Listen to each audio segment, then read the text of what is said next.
지금 본격적으로 그러면 저희 좀 이제 기자회견 시작해 보도록 하겠습니다. 지금 코로나19가 그동안 좀 이제 잠잠해질까 했는데 다시 비상입니다. 저희도 지금 이렇게 온오프라인 문진표도 작성하고 그랬잖아요. 그러니까 지금 사회적 거리두기가 23일부터 2단계로 전국적으로 격상이 됐습니다. 예. 2단계로 되면 좀 바뀌는 게 어떤 게 있는 거죠?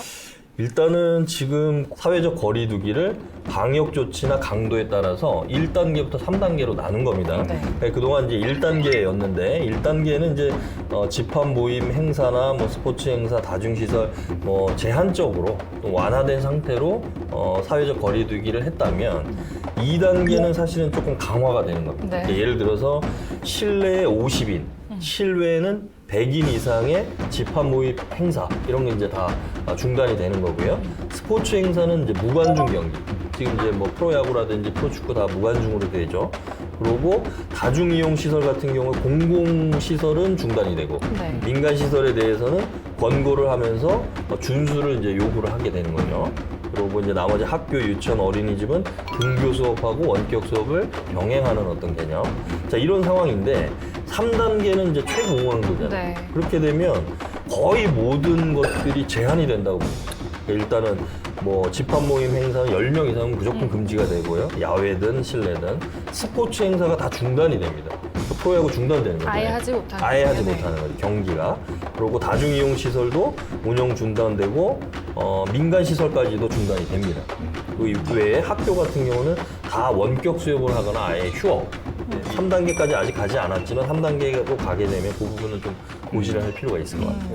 지금 그래가지고 제 주변에 결혼 앞둔 네네. 친구들이 난리가 났어요. 지금 50명으로 하객 수를 제한을 해야 되니까. 근데 원래 결혼식 예약을 하려면 최소 보증 인원 해서 한 200명, 300명 그렇죠, 계약을 그렇죠. 하잖아요. 근데 급하게 지금 50명으로 줄여야 돼서 그 예식장 협회가 있는 모양이더라고요. 네네. 그쪽에서 자율적으로 그런 걸 좀 적용을 하는 걸로 이렇게 좀 얘기가 나왔다는데 그리고 결혼식을 할 수 있을까도 걱정이에요. 그러니까요. 지금 결혼식, 뭐 장례식, 돌잔치 지금 그렇죠. 다 하기가 힘든 상황인 것 같습니다.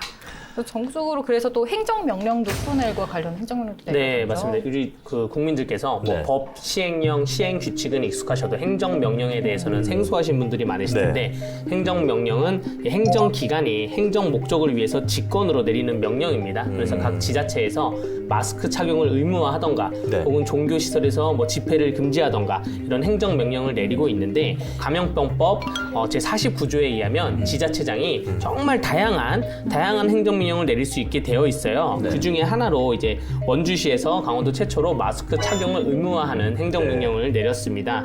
그런데 이게 지난 주말에 기본권 침해다, 반헌법적이고 반유연적이라는 주장이 나왔는데 우리 헌법 37조 2항에 의하면 네. 국민의 모든 자유와 권리는 국가 안정보장, 질서 유지, 공공복리를 위해서 법률로서 제한할 수 있다고 되어 있어요. 그러니까 법률로서 제한. 그래서 감염법에 의해서 법률을 정해놓고 지금 코로나19 사태 때문에 국가 안정보장이나 질서 유지, 공공복리에 굉장히 중대한 사항이기 때문에 법률로서 제한을 하고 지자체장들이 행정명령을 내렸기 때문에 이것이 뭐 반헌법적으로 뭐 보여지지는 않습니다.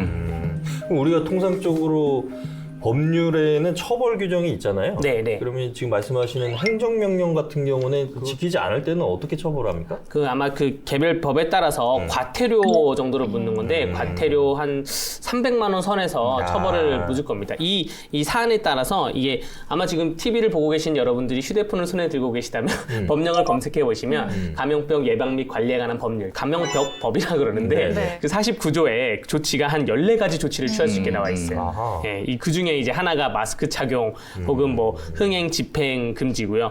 뭐 건강 진단을 강제할 수도 있고요. 네. 뭐 시체를 해부하라고 강제할 수도 있습니다. 정말 다양한 조건이 있고 선박이나 항공기, 열차 등의 수송을 금지시킬 수도 있습니다. 지금 강원도 상황이 심각하잖아요. 네. 방금 네. 말씀해 주신 것처럼 지금 확진자가 좀 어떤 특징들 보이고 있는지 선배님께서 좀 정리 좀 해주실까요? 우선 8월 들어서만 코로나19 확진자 수가 70명 가까이 육박을 하고 있어요. 네. 그 지역별로 보면 역시 인접 시도와의 이동이 용이한 원주가 네. 가장 많죠. 40명이 넘는 확진자가 쏟아졌고요. 이어서 춘천에서 10명, 강릉에서 4명, 철원화천, 인제, 홍천, 평창, 횡성, 태백, 속초, 양양에서 각 1명씩. 네. 그러니까 동시다발로 지금 이루어지고 있는 상황이고요. 근데 거의 인구수에 비례해서 나오고 있다 이렇게 보면 되겠고요. 실제로 사랑제일교회 그리고 용인 우리제일교회, 서울 여의도 순복음교회와 연관된 확진자는 8월 14일부터 19일 사이에 거의 하루에 한 명씩 계속 확진자가 도내에서 나왔어요. 그때 특히 눈에 띄는 점은 원주의 한 체육교실에서 네. 이제 집단 확진자가 나온 뒤에 거의 이제 그분들이 확 퍼뜨린 셈이 됐어요.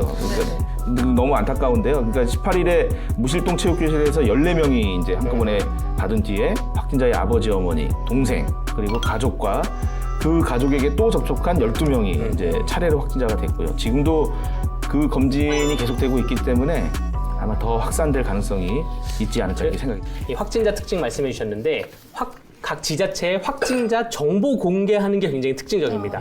춘천, 원주, 강릉가 달라요. 맞아요. 춘천은 인적사항은 공개 안 안 하고 해요. 네. 동선을 공개하고 국적만 공개합니다. 누가 걸리면 한국인 혹은 뭐 인도네시아인 이 정도만 공개하고 그리고 대신 다니는 상호명, 음식점까지 다 공개를 해요. 그 시민들이 어디는 갔구나 해서 주의를 할 수가 있는데 또 원주는 인적사항을 공개합니다. 연령대 공개하고 사는 동을 공개해요. 근데 상호명을 공개 안 해요. 어디 음식점, 어디 체육관, 어디 학원 이걸 공개 안 하기 때문에 맘카페나 지역 커뮤니티를 기준으로 본인들끼리 정보를 주고받고 있어요. 강릉은 좀 특이한데 관광지라서 그런지 몰라도 숙박시설, 호텔은 공개해요. 네. 근데 음식점을 또 공개 안 해요. 중요한 거는 이 세 지자체가 다 중앙방역대책본부의 지침을 따르고 있다고 말하고 있다는 거. 같은 각자 지침. 해석을 좀 달리하는 거예요. 네, 그런 것 같습니다. 근데 이게 지금 감염 경로가 아직 확인이 안 되는 거예요. 그러니까 아까 좀 전에 말씀하셨지만 체육교실에서 발생해서 퍼져나간 건 맞는데 이분들이 잘못한 건 아니에요. 왜냐하면 이분들은 그 당시에 증상이 있거나 뭐 어떤 확진자하고 접촉했던 내용을 모르는 상황에서 체육교실에 나갔단 말이에요. 그렇죠. 그러니까 우리가 지금 여기서 국민의 알 권리 또는 좀 보다 빠른 방역 조치를 위해서 정보를 어디까지 공개를 할 건가에 대한 사회적 합의를 해야 되는 건데 그 확진된 사람의 개인정보가 너무 무분별하게 노출이 되면 낙인 효과가 되는 거야. 네. 저 집 저 사람들 걸렸대. 만나지 마.